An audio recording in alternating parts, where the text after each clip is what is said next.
अब खबरें आपको विस्तार से बताते हैं और शुरुआत करते हैं बड़ी खबर के साथ। देखिए, आज बैठकों का बुधवार रहने वाला है। कई अलग अलग मीटिंग्स आज होने जा रही हैं। एनडीए की भी बैठक है, इंडिया की भी बैठक है, कैबिनेट की भी बैठक है। सबसे पहले एनडीए की बैठक से जुड़ी खबर आपको बता देते हैं। चुनावी नतीजे कल आ चुके हैं। 543 सीटों पर रिजल्ट क्या रहा ये आप जानिए। एनडीए 292 सीटें, बीजेपी के 240 सीटें अकेले अपने दम पर।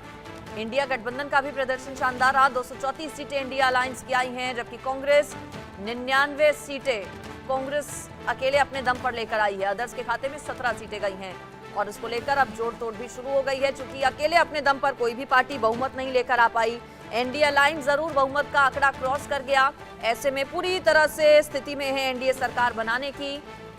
लेकिन इंडिया अलायंस भी पीछे नहीं है। इंडिया अलायंस भी ये कह रहा है कि कुछ और दलों को हम अपने साथ लेकर आएंगे, नए दल हमारे साथ जुड़ने वाले हैं। तो ऐसे में क्या एक बार फिर से नरेंद्र मोदी की सरकार बनेगी या फिर इंडिया अलायंस की जो कोशिशें होंगी वो रंग लेकर आएंगी, ये देखना होगा। आज बैठकें महत्वपूर्ण होने जा रही हैं। एनडीए की भी बैठक है। एनडीए अपने सहयोगी दल के साथ बैठक करेगा। घटक दलों के साथ एनडीए अपनी बैठक करने वाला है। बैठक में नीतीश कुमार और चंद्रबाबू नायडू भी शामिल होंगे। शाम 4 बजे एनडीए ने ये बैठक बुलाई है। दिल्ली में ही ये मीटिंग होगी एनडीए की, जिस पर निगाहें टिकी हैं। नीतीश कुमार और चंद्रबाबू नायडू के हाथ में पूरी तरह से अब चाबी है सत्ता की। किंग मेकर के तौर पर नीतीश कुमार और चंद्रबाबू नायडू, चूंकि बीजेपी अकेले अपने दम पर बहुमत का आंकड़ा नहीं छू पाई, ऐसे में साथियों के साथ मिलकर सरकार बीजेपी को बनानी होगी।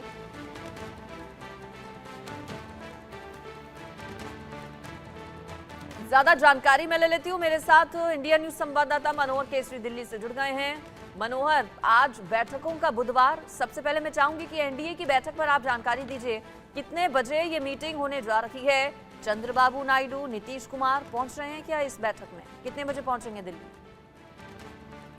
देखिए, बिल्कुल आज दोपहर के बाद एनडीए की बैठक बुलाई गई है और इस बैठक में चंद्रबाबू नायडू, नीतीश कुमार, चिराग पासवान और बाकी जो घटक दल हैं वो सभी मौजूद रहेंगे। और सबसे बड़ी बात यह है कि जिस प्रकार की सीटें जिस संख्या में आई है, खास करके जो किंग मेकर की भूमिका में नजर आ रहे हैं नीतीश कुमार और चंद्रबाबू नायडू। नीतीश कुमार करीब 11 बजे के करीब जो है सो यहाँ दिल्ली पहुंच सकते हैं। उसके बाद दोपहर 2 बजे चंद्रबाबू नायडू के आने की सूचना है कि वो आएंगे। उसके बाद चिराग पासवान इस सबसे मिलकर के निर्णय लिया जाएगा, क्योंकि आज कैबिनेट की भी बैठक होनी है। कैबिनेट की बैठक में सरकार जो है सो लोकसभा भंग करके नई सरकार की शपथ ग्रहण कब होगी, इस पे भी चर्चा होगी। डेट फाइनल होगा, उसके बाद राष्ट्रपति के पास जाएगा। वहीं अगर हम दूसरी बात करें तो आज राष्ट्रपति द्रौपदी मुर्मू ने मोदी सरकार के जो 2.0 है, मतलब मोदी सरकार का जो दूसरा कार्यकाल है, उसकी विदाई के लिए उन्होंने डिनर समारोह का आयोजन किया है। आज डिनर पार्टी भी राष्ट्रपति दे रही हैं रात में। तो ये सारे कार्यक्रम आज रहने वाले हैं। गतिविधियां बहुत ज्यादा तेज होगी, बैठकों का दौर जारी होगा। और इस बार जो चुनाव के रिजल्ट आए हैं, इसमें हम देखें कि 2014 के बाद बीजेपी पहली बार है कि पूर्ण बहुमत में नहीं आई है। तो ऐसी स्थिति में इस बार एक बार फिर देखने को मिला है कि जो क्षेत्रीय पार्टियां हैं, चाहे टीडीपी की बात हो, जेडीयू की बात हो या सपा की बात हो, इन सबका वर्चस्व एनडीए की बैठक का आज मुख्य एजेंडा क्या रहेगा? क्या पहले एकजुटता बनाए रखने पर आज मनोहर बातचीत होगी या फिर कैबिनेट का प्रारूप क्या रहे, इस पर भी होगी चर्चा? देखिए, सबसे पहली बात है कि एनडीए के जो घटक दल हैं उन पे एक जुटता बनाने की बात होगी, क्योंकि लगातार इंडिया ब्लॉक की ओर से भी लगातार ये प्रयास किए जा रहे हैं अंदर खाने, जो सूचे बताते हैं कि वो लोग भी टच में है। तो ऐसी स्थिति में एनडीए सरकार यानी मोदी सरकार जो है कोशिश करेंगे, बीजेपी की ओर से कोशिश होगी। कल भी जेपी नड्डा के घर पे बैठक हुई थी और बैठक में अमित शाह पहुंचे थे, राजनाथ सिंह पहुंचे थे और तमाम बीजेपी के आला नेता और संगठन महामंत्री पीएल संतोष पहुंचे थे। आगे की रूपरेखा क्या होगी उस पर चर्चा होगी।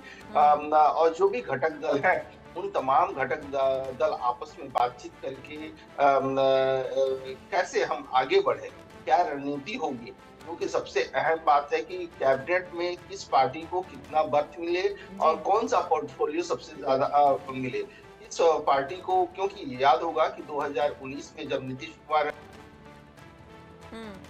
चलिए ठीक है, मनोहर केसरी आप बने रहिए, अगली खबर पर लेती हूँ मैं आपसे जानकारी, क्योंकि आज बैठकों का बुधवार है, कई सारी बैठकें आज होने वाली हैं। आगे आपसे लूंगी जानकारी। देखिए, मोदी कैबिनेट की आज बैठक होने वाली है, आखिरी कैबिनेट मीटिंग है दरअसल ये, मोदी कैबिनेट 2.0 की आज आखिरी बैठक, दूसरे कार्यकाल की आखिरी बैठक। सुबह 11:30 बजे कैबिनेट की ये मीटिंग, लोकसभा को भंग करने की सिफारिश होगी, साथ ही साथ नई सरकार के गठन का रास्ता भी साफ होगा। मनोहर इस पर मेरे साथ जुड़े हुए हैं। मनोहर, आखिरी कैबिनेट की बैठक, मोदी सरकार पार्ट 2 की, कई ऐसे केंद्रीय मंत्री भी रहे जो अपनी सीट तक नहीं बचा पाए।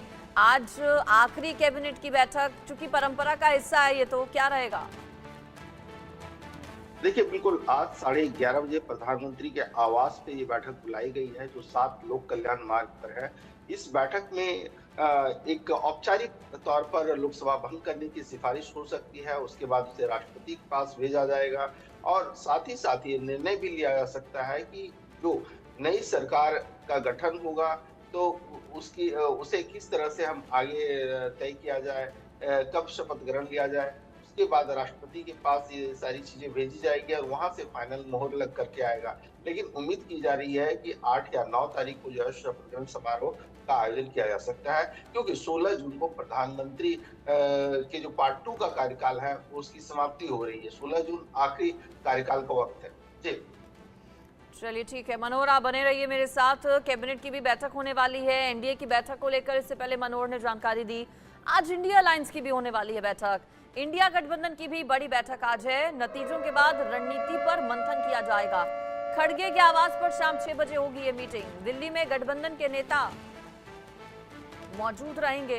इंडिया अलायंस की भी आज बैठक है और इस खबर पर आनंद सिंह मेरे साथ जुड़ गए हैं दिल्ली से, हमारे संवाददाता। आनंद, कौन कौन पहुंच रहा है आज इस बैठक के लिए? ममता बनर्जी, अखिलेश यादव, तेजस्वी यादव, उद्धव ठाकरे, शरद पवार, क्या ये नेता सभी पहुंचेंगे इस बैठक में?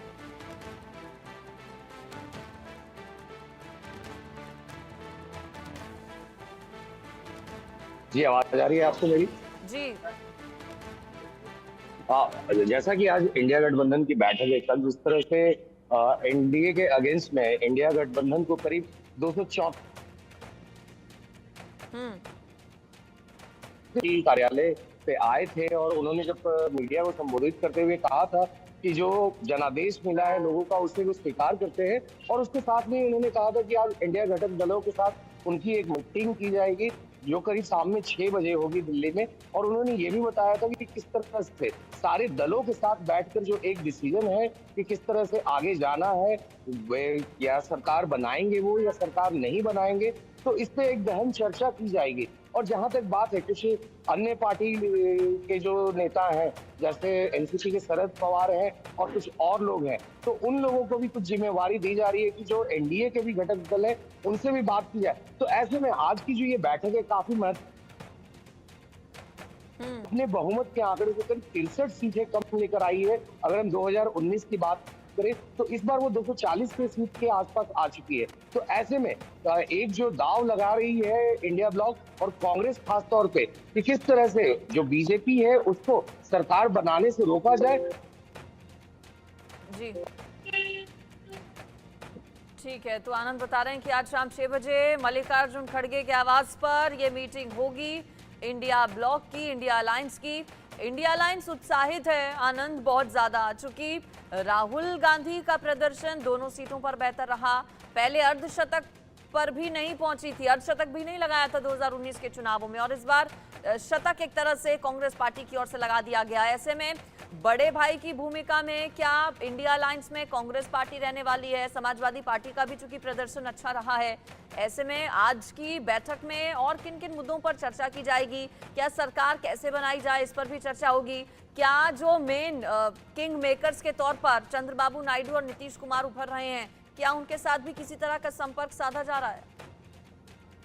जी, जिस तरह से हम बात करें कांग्रेस के प्रदर्शन की, तो जहां 2014 में कांग्रेस 44 सीटों पे सिमट गई थी और उसके बाद 2019 के भी चुनाव में ये सिर्फ 54 सीट पे ही जीत पाए थे। तो ऐसे में जो 99 सीटों पे